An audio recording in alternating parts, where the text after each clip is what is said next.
How to show game activity on Discord mobile. Hello guys, this is Atticus and welcome back to App Hacks.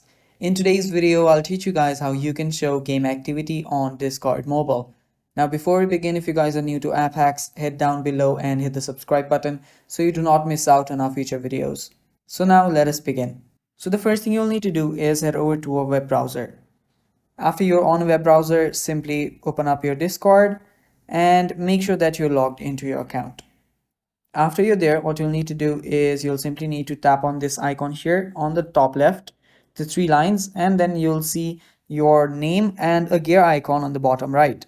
So tap on that.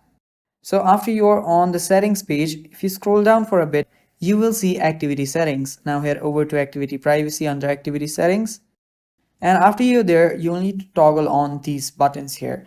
You will see that share your detected activities with other. Enable this. What this does is that it shares your current activity with other people on Discord. So when you do this, when you're playing a game, your Discord will detect that and they will start sharing about that. And that is how you can show your game activity on Discord mobile.